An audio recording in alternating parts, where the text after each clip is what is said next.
شہر میں بلند ہونا کامیابی کی علامت سمجھنے لگے۔ اس کا نقصان یہ ہے کہ معاشرے میں دو چیزیں روز بروز بڑھتی چلی جا رہی، ایک ہے بے حیائی، فحاشی، عریانی۔ روز ایک نیا دروازہ کھلتا ہے، اس کا روز نیا دروازہ کھلتا ہے۔ اب تو ایک نیا لیبل لگ گیا ہے کہ سارا سال گانا باجا کرو، معاذ اللہ جو تمہارے من کی مرضی ہو وہ کرو، اور جب رمضان آئے تو کچھ چند پرچوں پہ حدیثیں لکھ کے ٹی وی پہ بیٹھ جاؤ اور لوگوں کو بتاؤ کہ اسلام شاید وہ والا مذہب ہے جو کہتا ہے سارا سال مرضی کرے، رمضان آئے تو حدیث پڑھنی شروع کر دے، اور یکم رمضان سے 29 تک دوپٹہ سر پہ رکھو، اور جب عید والا دن آئے تو اتار دو۔ ہمارا یہ دعویٰ نہیں ہے کہ دین کا کوئی ٹھیکیدار ہے، ہم کہتے ضرور دین سکھائے، ہر آدمی کو اپنا حصہ ملانا چاہیے۔ تنے تنہا کوئی آدمی کوئی جماعت دین کا کام نہیں کر سکتی، لیکن دینداری صرف رمضان میں نہیں ہوتی، دینداری سارا سال ہوتی ہے۔ اب لوگوں نے دین کو جزوی طور پہ لینا شروع کر لیا ہے، کلی طور پہ لوگ دین کو نہیں اپناتے۔ شادی کے پروگرام منگنی سے لے کر بارات کے بیٹھنے تک سارے کام غیر شرعی ہوتے ہیں۔ مرد عورت کا اختلاط ہوتا ہے۔ سب سے بری رسم وہ ہے کہ جب جوان لڑکیاں ہاتھوں میں پھول لے کے دولہے اور اس کے دوستوں پر پھول پھینکتی ہیں، باقی ہر آدمی ڈرائنگ روم میں بیٹھتا ہے، ویڈیو والوں کو اجازت ہوتی ہے کہ وہ گھر کے ہر کونے تک پہنچ سکتا ہے۔ سارے کام غیر شرعی ہوتے ہیں اور جزوی طور پر دین پہ عمل ہوتا ہے۔ نکاح کا وقت آتا ہے تو کہتا ہے چپ کر جاؤ تھوڑی دیر کے لیے، بینڈ باجا بند کرو، ہم مسلمان ہو گئے۔ مولوی صاحب نکاح کے لیے تشریف لاتے ہیں، بیچارے چھپے بیٹھے ہوتے ہیں کسی کونے میں، چند کلمے پڑھا کے جب دعا کر کے چہرے پہ ہاتھ پورا نہیں پھیرتے تو پھر وہی تماشا شروع ہو جاتا ہے۔ جزوی طور پر لوگ دین پہ عمل کرتے ہیں۔ میرا رب فرماتا ہے یا ایھا الذین آمنوا اتقوا اللہ حق تقاتہ، اے ایمان والو رب سے ڈرو، اتنا ڈرو کہ جتنا ڈرنے کا حق ہے۔ وَلَا تَمُوتُنَّ إِلَّا وَأَنْتُمْ مُسْلِمُونَ، اور فرمایا یہ نہ ہو کہ تم مسجد میں مسلمان ہو اور بازار میں نہ ہو، اور ایسا نہیں ہونا چاہیے کہ جب تو تم زندہ ہو تو مسلمان ہو اور صبح مسلمان ہو تو معاذ اللہ شام کو کافر ہو، ایسا نہ ہو۔ فرمایا تم نے کلمہ پڑھا ہے تو میرے محبوب کے غلاموں مرتے دم تک مسلمان ہی رہنا، اب مرتے دم تک مسلمان رہنا، دیکھنا دامن دین تمہارے ہاتھ سے چھوٹ نہ جائے۔ دو باتیں عام ہو گئی امت مسلمہ، عام، ایک فحاشی عریانی عام ہے اور روز بروز اس کا نیا رنگ ہے۔ اب تو میں نے کہا مذہب کا ساتھ لوگوں نے تھوڑا سا ذائقہ لگا لیا ہے، کہتے نہیں رمضان میں نمازیں پڑھ لیں گے، خیر ہے، بچ جائیں گے، چھٹی ہو جائے گی۔ وہ میں ہی کیوں نہ ہوں، میں ہی کیوں نہ ہوں، عورت کے سامنے کھلے منہ بیٹھنے کی کسی کو بھی اجازت نہیں، کسی کو بھی اجازت نہیں۔ کسی نے حضرت سیدنا جنید بغدادی سے کہا تھا کہ اگر مرد عورت نیک ہوں تو پھر تو درس و تدریس ہو سکتی ہے نا، پھر تو پڑھا سکتے ہیں نا ایک دوسرے، نیک ہو پرہیزگار ہو۔ تو دین چونکہ میرے رسول پاک کا ہے صلی اللہ علیہ، یہ کسی ایک شخص کے اٹھ کے نئی بات کرنے سے اور اس کو نیا جدید کو ٹانکا لگانے سے بدل تھوڑی جائے گا۔ حضرت جنید بغدادی سے کہہ دیا کہ حضرت جی اگر دو بندے نیک ہوں تو پھر بات چیت ہو سکتی ہے۔ تو حضرت جنید بغدادی فرمانے لگے پڑھانے والے حسن بصری ہو اور پڑھانے والی رابعہ بصری ہو تو پھر بھی ان کو اجازت نہیں ہے، پھر بھی اجازت نہیں کہ بے پردہ ایک دوسرے کے سامنے بیٹھیں، پھر بھی ان کو اجازت، بے پردگی کی پھر بھی اجازت نہیں۔ اور میرے اعلیٰ حضرت امام اہل سنت فاضل و محدث بریلوی، دین کا اتنا بڑا سپاہی آپ کو ڈھونڈنے سے نہیں ملے گا جتنا اللہ نے بریلی میں بڑا پیدا فرمایا ہے۔ اور ہر محاذ پر کسی نے کہا حضرت جی بے پردہ بی بی مزار پہ جا سکتی ہے، اجازت ہے؟ تو قلم ہے بریلی کے بادشاہ کا، اور رضا کے نیزے کی مار ہے کہ عدو کے سینے میں غار ہے۔ کیا فرماتے ہیں اعلیٰ حضرت؟ آپ فرماتے ہیں کیا پوچھا تم نے، بے پردہ عورت مزار پہ پیر کے پاس جا سکتی ہے؟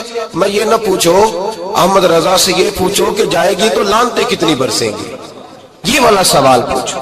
عام ہے بے پردگی، عام، کھلے عام۔ اور میرے بھائی لوگ کہتے ہیں جدید ہونا چاہیے، یاد رکھو اسلام فقط گناہ سے منع نہیں کرتا، اسلام وہ دروازہ ہی بند کرتا ہے جس رستے سے گناہ ہو سکتا ہے، وہ دروازہ ہی بند ہے۔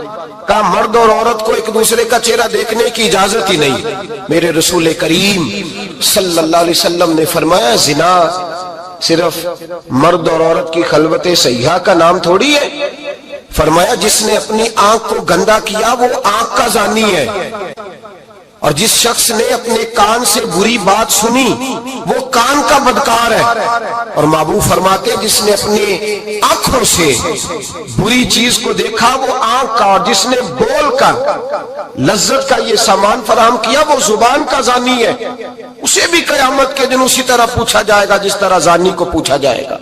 میرے بھائی امت مسلمہ کا وقار میرے رسول کریم علیہ الصلوۃ والسلام کے غلاموں کے دلوں میں شرم و حیا بھر دیا گیا۔ علامہ واقدی کہتے ہیں حضرت سعد بن ابی وقاص نے مدائن فتح کیا۔ مدائن کا ایک شہر تھا، اس کی بڑی بڑی اونچی بلڈنگیں تھیں، جو آدمی بھی جاتا تھا وہ سب سے پہلے جس شہر کی کوئی چیز معروف ہوتی ہے لوگ اس کو دیکھتے ہیں۔ اونچی اونچی بلڈنگیں تھی، سب سے زیادہ اس شہر کے لوگوں نے اونچے مکانات اور زیادہ تعمیرات کر رکھی تھی۔ حضرت سعد بن ابی وقاص لشکر لے کے گزرے تو لشکر میں بوڑھے لوگ نہیں ہوتے، جوان لوگ ہوتے، توانا لوگ ہوتے، اور بڑے جیدار سپاہی تھے۔ 10,000 صحابہ کی جماعت تھی، حضرت سعد بن ابی وقاص امیر لشکر تھے۔ اب عیسائیوں نے ایک چال چلی، انہوں نے کہا مسلمان جب بازار سے گزریں گے لڑائی تو ہم ان کے ساتھ لڑ نہیں سکے، ہم وہ والا طریقہ اختیار کرتے ہیں کہ مسلمان قابو میں آ جائیں گے، ہم عورت کو بطور تیر کے استعمال کرتے ہیں، ہم اس کو بطور جال کے پھینکتے ہیں۔ کیا کیا؟ عورتوں کے ہاتھوں میں پھول دیے، پلیٹیں پکڑائیں، بلڈنگوں کی چھتوں پہ کھڑا کر دیا، فرمایا تم ان پر پھول پھینکنا، اگر 2-4 سپاہی بھی ہم اپنے قابو میں کرنے میں کامیاب ہو گئے تو درار تو پڑ گئی نا، تم ان پر پھول پھینکنا۔ یہ دیکھیں رسم چلی کہاں سے، ہم نے اپنا لی ہے، چلی کہاں سے اور ہم نے اس کو اخذ کر لیا، رواج بن گیا۔ حضرت سعد بن ابی وقاص رضی اللہ تعالیٰ عنہ جب اس بازار سے گزرے تو آگے آگے امیر لشکر کا گھوڑا تھا، پیچھے 10,000 صحابہ گھوڑوں پہ بیٹھے ہیں۔ حضرت سعد بن ابی وقاص سے نظر اٹھا کے دیکھا تو عورتیں تو کھڑی ہیں، پھول لیے، کفر کی چال کو سمجھ گئے کہ یہ بے حیائی کا جال پھینک کے ملت کے جوانوں کے دلوں سے غیرت ایمانی چھیننا چاہتے ہیں، یہ مسلمانوں کے دلوں سے تقوی کی روشنی چھیننا چاہتے ہیں، یہ قرآن پاک کا سرور اور عبادت کا نور چھیننا چاہتے ہیں، یہ بے حیائی کا کلک لگا کے ان کے دلوں سے رسول اللہ کا درود چھیننا چاہتے ہیں، یہ محبت رسول کے سوتے خشک کرنا چاہتے ہیں۔ جب دیکھا تو فوری طور پہ گھوڑے پہ چڑھے اور جناب سعد نے قرآن پڑھنا شروع کر دیا۔ وَقُلْ لِلْمُؤْمِنِينَ يَغُضُّوا مِنْ أَبْصَارِهِمْ، کہا مومنو تمہارے رب نے تمہارے نبی کی زبان سے تمہیں حکم دیا ہے کہ تم نے نظریں نیچی رکھنی ہے۔ جب حضرت سعد بن ابی وقاص نے آیت پڑھی تو صحابہ کہتے ہیں ہمیں یوں لگا کہ جیسے ابھی آیت نازل ہو رہی ہے اور سیدھی دلوں سے ٹکرا رہی ہے۔ 10,000 کا لشکر گزر گیا، عورتیں پھول پھینکتی رہیں، لیکن کسی ایک صحابی نے بھی نظر اٹھا کے نہیں دیکھا۔ جب لشکر گزرا تو ان بیبیوں نے پلیٹیں پھینکی اور کہنے لگی عیسائیوں تم کتنے نالائق اور کس قدر بڑے تم بد تہذیب ہو کہ اپنی عورتیں استعمال کرتے ہو لوگوں کو قابو کرنے کے لیے، کس قدر تم زیادہ غیرت سے گرے ہوئے ہو، اور یہ کتنا اعلیٰ طبقہ ہے کہ ہم دادے توجہ دیتی رہی، انہوں نے پلٹ کے نہیں دیکھا، کہنے لگے تم جھوٹے ہو، اور جس رسول کے غلام اتنے اعلیٰ درجے کے پائے کے حیا والے ہیں وہ نبی کی نشان والا ہوگا۔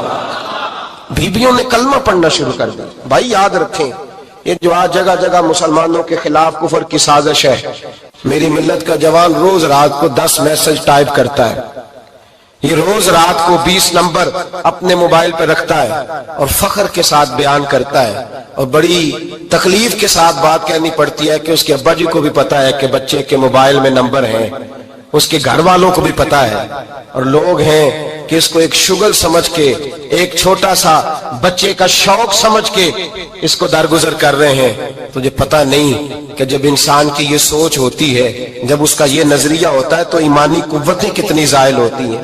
جب نوجوان کی نظر کے اندر عیب پیدا ہوتا ہے تو پھر اس سے نماز کی لذت جاتی رہتی ہے، قرآن پاک کا ذائقہ جاتا رہتا ہے، درود پاک کا ذائقہ جاتا رہتا ہے۔ اٹھائیے مسند امام احمد بن حنبل، میرے رسول کریم صلی اللہ علیہ وسلم کی بارگاہ میں صحابی نے آ کے عرض کی، یا رسول اللہ میں بڑی اچھے طریقے سے وضو کرتا ہوں، ٹائم نکال کے مسجد آتا ہوں، حضور میں پابندی سے پڑھنے کی کوشش کرتا ہوں، لیکن اے معصوم آمنہ، یا رسول اللہ میرا نماز میں دل نہیں لگتا، حضور میری طبیعت نہیں جمتی، میرا دوڑ جانے کو دل کرتا ہے، کوئی نسخہ بتلائیے۔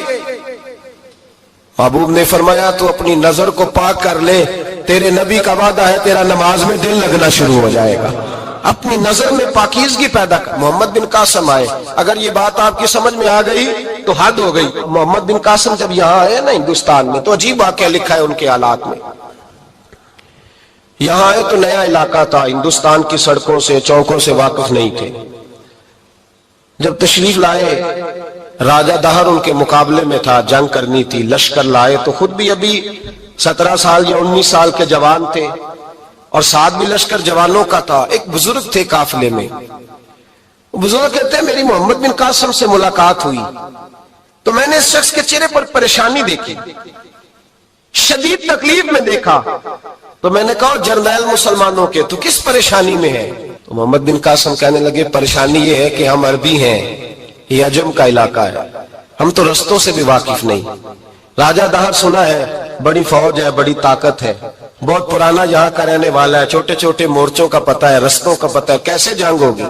میں پریشان ہوں کہ مقابلہ کیسے ہوگا؟ وہ بزرگ کہتے ہیں میں نے بھی دعا کی، تسلی دی، میں نے کہا اللہ تیری مدد کرے گا۔ میں گزر گیا، 3-4 دن کے بعد ملاقات ہوئی تو میں نے محمد بن قاسم کے چہرے پر بڑی روشنی دیکھی، ہنستے اور مسکراتے دیکھا، توانائی دیکھی، وقار دیکھا، اطمینان اور سکون دیکھا۔ میں نے کہا خیریت تو ہے، پرسوں ترسوں تو بڑے پریشان تھے، آج کیا ہوا؟ اگر یہ بات سمجھ میں آ گئی میری ملت کے جوان کے، اگر یہ بات سمجھ میں آ گئی تو شاید اسے ڈھب اور سلیقہ آ جائے جینے کا، شاید یہ سمجھ جائے کہ میری توانائی کا راز کہاں ہے۔ کہنے لگے بھائی پرسوں ترسوں بڑے پریشان تھے، آج کیا ہوا؟ جواب دیا کہ تاریخ بنا دی، اس 17 سال کے جوان نے تاریخ بنا دی۔ کہنے لگا میں بے فکر ہو گیا ہوں، راجہ دہر میرا مقابلہ نہیں کر سکتا، وہ 2 دن نہیں کھڑا ہو سکتا میرے سامنے۔ کا وجہ کیا ہے؟ محمد بن قاسم کہنے لگے میں نے تحقیق کی ہے، مجھے پتا چلا ہے کہ راجہ دہر ذہن کا گندا ہے، نظر کا ناپاک ہے، وہ سینے بند کا برا ہے، مجھے پتا چلا ہے وہ تو چچا زاد بہن کو نہیں چھوڑتا، وہ تو خالہ زاد پہ بری نظر رکھتا ہے، مجھے پتا چلا ہے کہ اس کے تو اپنے علاقے کی عورتیں اس کی نظر سے محفوظ نہیں ہیں۔ کہنے لگا جو گندی نظر کا جوان ہوتا ہے وہ کسی میدان میں نہیں ٹھہر سکتا۔ کہنے لگا میری 17 اور 19 سال کی جوانی ہے، مجھے قسم ہے گنبد خضرا کی، میں نے جب بھی دیکھا ہے یا مصطفیٰ کا درود دیکھا ہے یا رسول اللہ پہ نازل ہونے والا قرآن دیکھا ہے۔ میرا مقابلہ کیسے کرے گا؟ میرے مقابلے میں کیسے آئے گا؟ جو نظر کا گندا ہو، کردار کا ناپاک ہو، وہ کسی کے مقابلے میں آ سکتا؟ اور ملت کے جوان یاد رکھ، جب تک نظریں ناپاک ہوتی ہیں اس وقت تک وجود کمزور ہوتے ہیں، جب تک نظریں ناپاک ہوتی ہیں ارادوں میں دراڑیں ہوتی ہیں، جب نظریں ناپاک ہوتی ہیں پھر عقیدے متزلزل ہوتے ہیں، جب نظریں ناپاک ہوتی ہیں پھر انسان کوئی بھی مہم سر نہیں کر سکتا، اور جب نظر پاک ہوتی ہے۔ حضرت عبداللہ بن حذافہ جہاد کر رہے تھے، روم کے عیسائیوں نے گرفتار کر لیا، 1000 آدمی نے مل کے پکڑا، گرفتار نہیں ہوتے تھے صحابی، 1000 آدمی نے گھیرا ڈالا، گرفتار کر کے لے گئے، اور جب بادشاہ کے سامنے گئے تو وزیر کہنے لگا بادشاہ بندہ بڑے کام کا ہے، اگر ہمارے قابو آ گیا تو فائدہ دے گا۔ صحابی ہیں حضرت عبداللہ بن حذافہ، حضرت فاروق اعظم کا زمانہ ہے، اگر قابو آ گیا تو فائدہ دے گا۔ بادشاہ کہنے لگا کیوں، کیا خوبی ہے؟ کہنے لگے ہم 1000 آدمی تھے، یہ اکیلا قابو نہیں آ رہا تھا، 1000 آدمی تھے. اگر ہماری فوج میں شامل ہو گیا تو بہت بڑا جرنیل ملے گا. بادشاہ کہنے لگا کوئی مسئلہ نہیں، 2-3 چیزیں ہوتی ہیں بندے کو خریدنے کے لیے، خرید لیتے ہیں. بادشاہ کہنے لگا عبداللہ جتنی دولت تجھے چاہیے میں تجھے دے دیتا ہوں، میرے لشکر میں آ جا، معاذ اللہ اسلام چھوڑ دے. حضرت عبداللہ بن حذافہ کیا فرماتے ہیں بڑا تو بیوقوف ہے، میں نے دولت کمانی ہوتی تو مدینے میں بیٹھ کے تجارت کرتا. میں دولت کمانے نہیں نکلا، میں تو رسول اللہ کی رضا کمانے کے لیے نکلا ہوا. دولت کمانے ہوتی تو کسی مارکیٹ میں ہوتا، میدان میں آنا تو شہادت ہے مطلوب مقصود مومن، نہ مال غنیمت نہ کشور کشائی. یہ دولت تو لونڈی ہے رسول اللہ کے دروازے کی، یہ تو پیچھے پیچھے پھرتی ہے نبی پاک کے غلاموں. یہ کمانی ہوتی تو میں کسی مارکیٹ میں ہوتا، میدان میں تھوڑا ہوتا. عبداللہ بن حذافہ سے دوسری چال چلی. کہنے لگے میاں عہدہ جو تجھے چاہیے، میں بادشاہ ہوں، میرے نیچے جو عہدہ تو کہے گا وہ تجھے مل جائے گا. حضرت عبداللہ بن حذافہ کہنے لگے شاید تجھے پتہ نہیں میری تعریف کیا ہے، شاید تو جانتا نہیں میری تعریف کیا ہے. کہا صاحب کی کیا تعریف ہے؟ کہنے لگے میں رسول اللہ کا صحابی ہوں اور کائنات میں سب سے بڑا عہدہ مصطفیٰ کے صحابی ہونے کا عہدہ ہے. صحابہ وہ صحابہ تھے جن کی ہر صبح عید ہوتی تھی، خدا کا قرب حاصل تھا، نبی کی دید ہوتی تھی. فرمایا میں نے حضور کے جلوے دیکھے ہوئے ہیں، مجھے عہدے کی ضرورت ہی نہیں، اور میں نے عہدہ لینا ہوتا تو میں سیاست کرتا، میں تو شہادت لینے نکلا ہوں میدان میں، عہدے کا میں نے کیا کرنا ہے. اب بادشاہ کہنے لگا اسے قتل کر دو. وزیر کہنے لگا نہیں، ایک بات اور ہے، مجھے ایک چال اور چلنے دو. کہا وہ کیا؟ کہنے لگے میری بیٹی بڑی خوبصورت ہے، مجھے موقع دو اپنی بیٹی کو سجا بنا کے. وہ جوان جس کی جوانی اتنی بڑی ہے کہ 1000 آدمی مقابلے میں کھڑا نہیں ہوتا، اس جوان کے کمرے میں رات کی تنہائی میں بنا سوار کے بی بی کو بھیجا. وہ بی بی کہتی ہے میں ساری رات بن سور کے اس صحابی کے کمرے میں بیٹھی رہی، لیکن یہ کیا شخص تھا، ساری رات ہی مسلح پہ بیٹھا رہا، ساری رات ہی. کچھ دیر تھک جاتا تو یہ کریم رسول پہ درود پڑھنا شروع کر دیتا. بی بی کہتی ہے سحری ہو گئی تو میں نے چھو کے دیکھا کہ انسان ہے کہ جن ہے، یہ بندہ ہے کہ فرشتہ ہے. چھو کے دیکھا، کہنے لگے پیچھے ہٹ جا. میں نے کہا میں نے تو سنا تھا تو 1000 کے مقابلے میں ہے اور تو اتنا بے حس ہے کہ بنی سوری دلہن بیٹھی ہے، تو نے نظر نہیں کی. عبداللہ بن حذافہ، بی بی کہتی ہے نظر پھر نہیں اٹھائی، نظر پھر جھکی ہوئی ہے. کہنے لگے بی بی میں مجبور ہوں، اب میرے اوپر کوئی حسن نہیں چلتا، میں نے جلوہ بدوحا کا دیدار کیا ہوا ہے، اب میری نگاہوں میں جچتا نہیں کوئی، اس لیے کہ جیسے میرے سرکار ہے ایسا نہیں کوئی. کبھی بھی اب نہیں کسی کا میرے اوپر جادو چلتا. میں نے مصطفیٰ کو اور کہا ذرا پیچھے ہٹ کے بیٹھ، مجھے میرے رسول نے غیر محرم سے بچنے کا حکم دیا ہے، ذرا پیچھے ہٹ کے بیٹھ. سحری کا وقت تھا. وہ بی بی کہتی ہے اس نوجوان کے جملے میرا سینہ چیر گئے، کلیجہ پھٹ گیا، چیخ نکلی، میں کفر کے عالم میں روئی. میں نے کہا مجھے بتا تو صحیح، آخر یہ جذبہ کہاں سے ملتا ہے، آخر یہ روشنی تو میں نے دیکھی نہیں، کہاں سے آتی ہے؟ ایک میرا باپ ہے جو بنا سور کے مجھے تیرے کمرے میں چھوڑ گیا، بتلا یہ کہاں سے کیف آتے ہیں؟ عبداللہ بن حذافہ کہنے لگے اگر کیف لینا ہے تو بھی میرے مصطفیٰ کا کلمہ پڑھ جا، آجا دروازے رسول پہ جھک جا، مل جائے گا. سویرے دروازے پہ باپ آیا بیٹی سے رزلٹ لینے، دروازہ کھولا تو بیٹی نقاب پہنے باہر آئی. باپ کہنے لگا کیا بنا؟ کہنے لگی پیچھے ہٹ جا، تو غیر محرم ہے، کافر ہے، میں مسلمان ہوں. اس نے کہا کیا ہوا؟ کہنے لگی تیرے جیسے کو باپ کہوں، تیرے جیسے کو جو مجھے استعمال کر رہا تھا. میں تجھے باپ نہیں مانتی، میں اب رسول والی ہو گئی ہوں، میں حضرت فاطمہ کی کنیزہ ہو گئی ہوں، میں اب نبی کریم کی خادمہ ہوں، خبردار میرے قریب نہ آنا. یہ دعوی بھی ناکام ہوا. اب حضرت عبداللہ بن حذافہ کے سامنے موت کھڑی کی، ایک کڑا میں تیل گرم کیا، کہنے لگے تجھے اس میں جلایا جائے گا. حضرت عبداللہ بن حذافہ رضی اللہ تعالیٰ عنہ جب جلنے کے قریب ہوئے تو رونے لگے. روم کا بادشاہ کہنے لگا شاید ڈر گیا ہے. کہنے لگے اب سمجھ آئی ہے، اب تجھے پتا چلا ہے، چلا جا. حضرت عبداللہ بن حذافہ کہنے لگے تو کافر ہے، تیری کافروں والی سوچ ہے. اس لیے نہیں رویا کہ موت سے ڈر گیا ہوں، میں تو اس لیے رویا ہوں کہ ایک جان ہے وہ نبی پاک پہ قربان ہو رہی ہے. کاش رب مجھے 1000 جان دیتا، میں ساری مصطفیٰ پہ قربان کر دیتا. فاضل بریلوی فرماتے ہیں کرو تیرے نام پہ جا فدا، نہ بس ایک جا دو جہاں فدا، اور میرا دو جہاں سے بھی نہیں جی بھرا، میں کروں کیا کہ کروڑوں جہاں نہیں۔ اور میاں صاحب فرماتے ہیں وہ کچا رنگ للاری والا جڑا چڑھدا لیندا رہندا، اے عشق تیرے دا رنگ محمد چڑھ جائے پھر نہیں لیندا، عشق تیرے دا رنگ محمد چڑھ جائے پھر اے نہیں لیندا۔ میرے بھائی وہ روم کا بادشاہ کہنے لگا دنیا میں نے بھی بڑی دیکھی ہے، پر جیسے پاک صاف مصطفیٰ کے غلام دیکھے ایسا میں نے کوئی نہیں دیکھا۔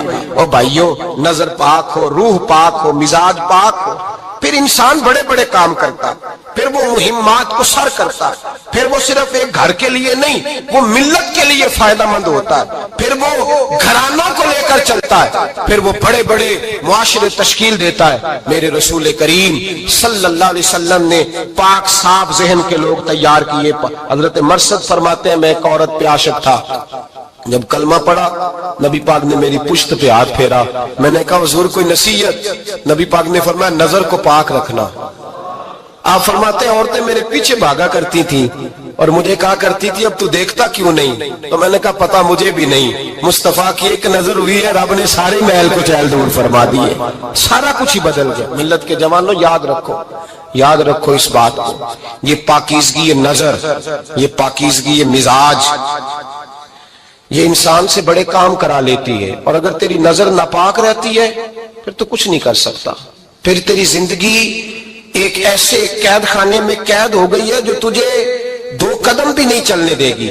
سب سے پہلے مزاج کی پاکیزگی، اور دوسرا اصلاح معاشرہ کے لیے اہم درس یہ ہے اپنے آپ کو پاک صاف رکھیں، ذہنی طور پر، نظریاتی طور پر۔ اور دوسرا درس یہ ہے میرے بھائی ظلم اور زیادتی سے بچیں، پاک صاف رہ کے وقت شروع کریں، اور کسی جگہ بھی کوئی زیادتی، کوئی ظلم، میرے نبی کریم صلی اللہ علیہ وسلم کے مزاج کو اگر آپ دیکھیں گے نا، ہمارے معاشرے میں آج سب سے زیادہ زیادتی پتہ کون سی ہوتی ہے؟ لوگ عزتیں پامال کرتے ہیں، بدگمانیاں کرتے ہیں۔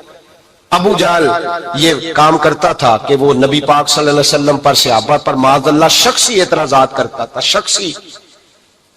عزیزو، جب آدمی کا کسی سے اختلاف ہوتا ہے نا، یا کسی کو پسند نہیں کرتا یا کسی کو ریجیکٹ کرنا چاہتا ہے تو شخصی اعتراضات کرتا ہے، نیچے اترتا ہے، کمزور بات کرتا ہے، چھوٹی بات کرتا ہے۔ اور ہمارے زمانے میں تو یہ کام حسد کی وجہ سے ہوتا ہے، بڑے بڑے جماعتیں ٹوٹ جاتی ہیں، ملتوں کا شرازہ بکھر جاتا ہے، لیکن لوگ اپنی اس حرکت سے باز نہیں آتے، ساری زندگی ذاتی اور نجی اعتراضات کرتے رہے۔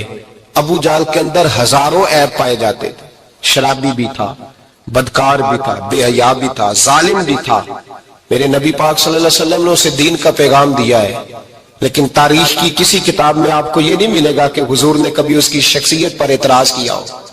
یہ فرمایا ہے کہ بڑا فرعون ہے اس امت کا، لیکن نیچے اتر کر کبھی اس کی ذاتی اور شخصی زندگی پر کوئی زیادتی صحابہ کی طرف سے اور نبی پاک کی طرف سے۔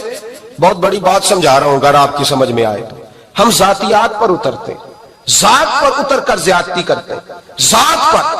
ہمارا اب ظلم نجی سطح سے شروع ہو رہا ہے اور پوری ملت کو لپیٹ میں لے رہا ہے، پوری ملت کو۔ چھوٹی چھوٹی زیادتی ہیں جو پورے معاشرے کو اپنی لپیٹ میں لیتی ہیں۔ میرے نبی کریم علیہ السلام نے جو دین ہمیں دیا ہے وہ خیر خواہی کا مذہب ہے، وہ بھلا کرنے کا مذہب ہے، وہ کام آنے کا مذہب ہے، وہ ظلم سے بچنے کا مذہب ہے۔ میرے نبی پاک نے فرمایا ظلم سے بچ جانا، قیامت کے اندھیروں میں جو بڑا اندھیرا ہوگا وہ ظلم ہوگا۔ اصلاح معاشرہ کانفرنس کا پہلا سبق میں نے عرض کیا کہ نظر کو، ذہن کو، سوچ کو پاک رکھیں، اور دوسرا زندگی میں کبھی زیادتی نہ کریں، کبھی بھی اپنے مخالف پر بھی کبھی شخصی، ذاتی اور نجی اعتراضات نہ کریں۔ یہ انسان کے اندر کا ظلم ہوتا ہے، ہمارے گھروں کے اندر سے ظلم جنم لینے لگا ہے۔ روز بہو پہ تیل چھڑکا جاتا ہے، روز کسی نہ کسی شہر سے، اپنے ہی گھر سے، اپنے ہی چراغ کو بند کرنے کی خبر نکلتی ہے۔ سڑکوں پہ، چوکوں پہ، چوراہوں میں غریب مسلے جاتے ہیں، جس کے ہاتھ جہاں تک پہنچتے ہیں وہ وہاں تک معاذ اللہ زیادتی کر گزرتا ہے۔ اگر قوم ظلم سے بچنے لگے، زیادتی سے بچنے لگے، تکلیف دینے سے بچنے لگے تو معاشرہ سنور جائے گا۔ میرے رسول کریم علیہ السلام نے اپنے غلاموں سے پوچھا تھا بتاؤ مفلس کون ہوتا ہے؟ کون ہے جس کے پاس کچھ نہیں ہوتا؟ صحابہ نے کہا یا رسول اللہ جس کے پاس پیسے نہ ہو۔ بخاری مسلم متفق علیہ حدیث ہے۔ نبی کریم نے فرمایا نہ بھائی، مفلس تو وہ ہوگا جو قیامت کے دن احد پہاڑ کے برابر نیکیاں لے کے آئے گا۔ یا رسول اللہ اتنی نیکیاں پھر بھی مفلس ہے، پھر بھی غریب ہے؟ تو نبی پاک نے فرمایا نیکیاں پہاڑ کے برابر ہیں، پر اس نے چغلیاں بڑی کی ہیں، غیبتیں بڑی کی ہیں، مذاق بڑے اڑائے، اس نے لوگوں پر پھبتیاں بڑی کسی ہیں، تانو تشنی بڑے کیے، ظلم بڑے کیے، گالی بڑی دی، لوگوں کے بارے میں بری باتیں کی۔ اب رب کریم نے وہ ساری نیکیاں لوگوں میں بانٹ دی، یہ مفلس ہو گیا، غریب ہو گیا۔ زیادتی نہیں کریں، ظلم نہ کریں، اپنی نجی زندگی سے لے کر گھر کے اندر سے لے کر اجتماعی زندگی تک زیادتی سے بچیں۔ میرے نبی کریم علیہ السلام نے اپنے غلاموں کو یہ درس دیا ہے، دیکھنا کبھی زیادتی نہ ہونے پائے، دیکھنا کہیں ظلم نہ ہونے پائے، دیکھنا کسی شخص کو تمہارے قول فعل سے، تمہارے مزاج سے تکلیف نہ پہنچے۔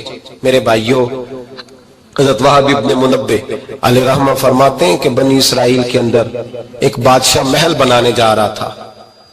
محل آج بھی جس آدمی کی سوسائٹی کے اندر 2-4 کلے 2-4 ایکڑ کسی غریب کے آ جائیں، وہ یہاں تو اسے دھمکاتا ہے یا بلیک میل کرتا ہے، کچھ نہ ہو سکے تو پھر قتل ہی کرا دیتا ہے معاذ اللہ۔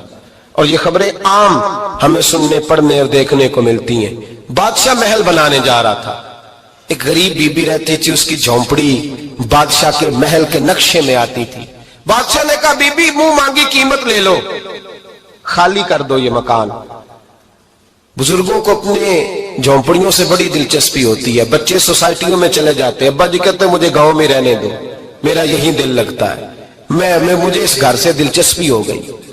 اماں کہنے لگی بادشاہ میں یہاں بیاہ کے آئی تھی، خامد انتقال کر گیا، اولاد اللہ نے دی نہیں، میں پکا ہوا پھالوں، گر جاؤں گی تو تیرا ہی ہے، لیکن مجھے اس آشیانے میں رہنے دے، یہ گھونسلہ میں نے تنکا تنکا کر کے بنایا ہے، مجھے رہنے دے، نہ مجھے نکال۔ کہنے لگا میرا نقشہ خراب ہوتا ہے۔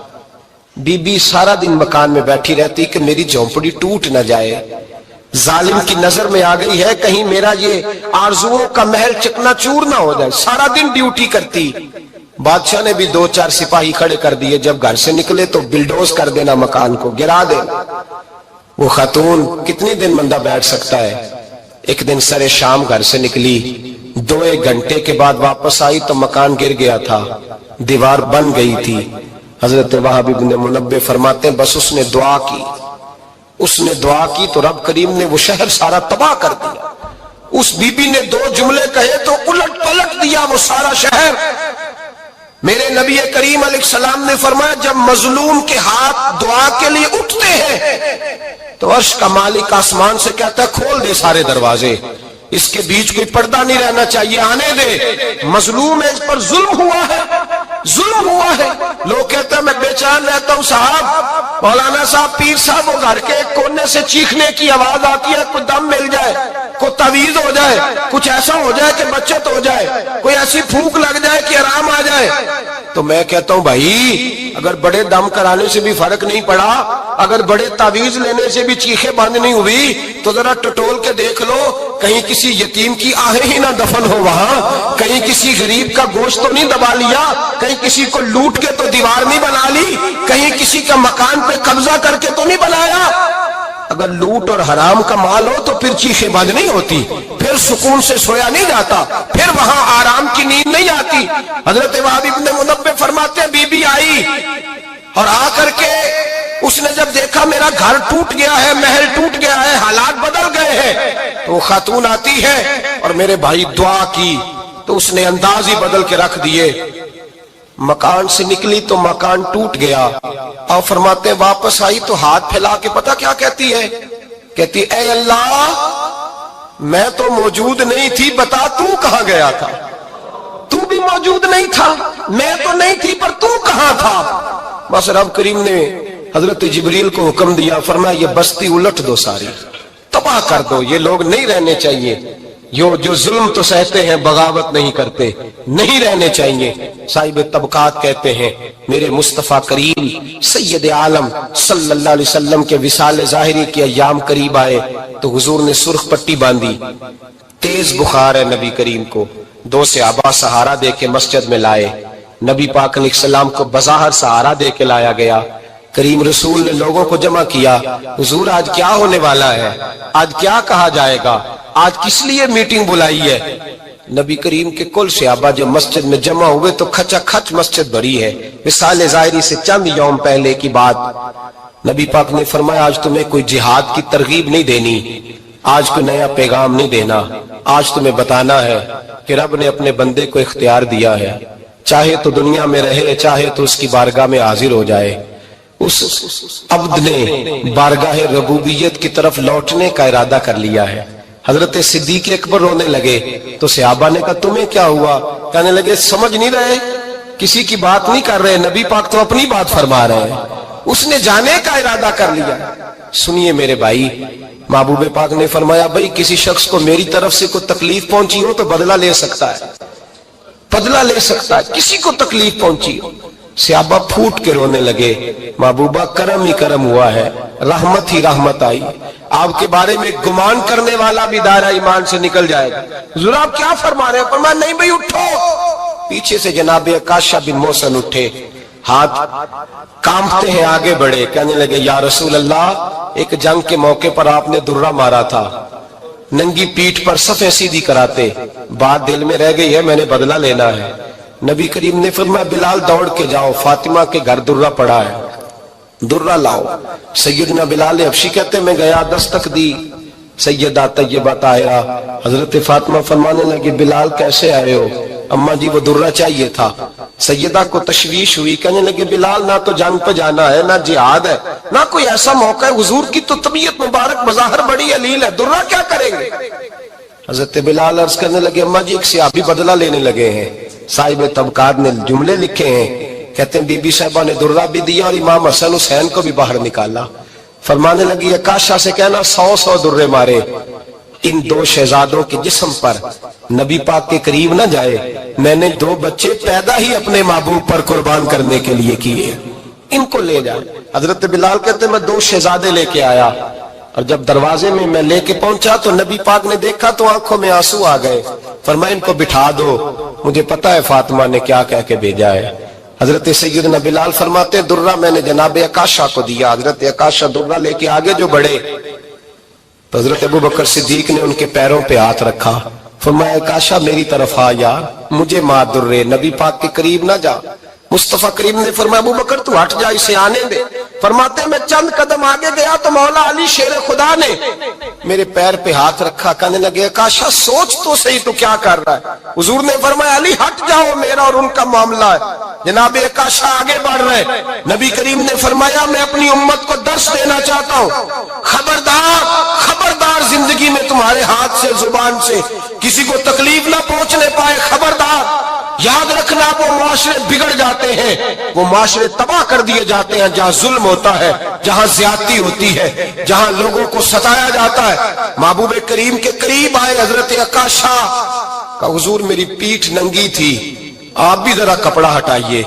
نبی کریم نے پیٹھ سے کپڑا ہٹایا، جناب عکاشہ نے درہ جو اٹھایا تو صحابہ کی چیخیں نکلی، حضرت عکاشہ نے درہ دور پھینکا، حضور کے بطن اطہر سے لپٹ گئے، چومنے لگے، کہنے لگے حضور وہ تو صفیں سیدھی کراتے لگ گیا تھا، آپ نے کہاں مارا تھا؟ یا رسول اللہ میں تو بہانہ بنا رہا تھا کہ جاتی دفعہ مجھے وجود چومنے کا موقع نصیب ہو جائے، مجھے یہ موقع نصیب ہو جائے۔ میرے حبیب نے فرمایا جس نے جنتی دیکھنا ہو میرے عکاشہ کی زیارت کر لے۔ بھائی ظلم کا دروازہ کھلا ہوا ہے اور لوگ بھول جاتے ہیں زیادتی کرتے ہوئے، وہ بہو سے ہی کیوں نہ کریں، وہ اپنے گھر کے بھول جاتے ہیں کہ شاید پوچھنے والا کوئی نہیں، شاید میزان نہیں لگے گا۔ ایران کے بادشاہ نے اپنے بیٹے کو پڑھانے کے لیے ایک استاد صاحب کا بندوبست کیا۔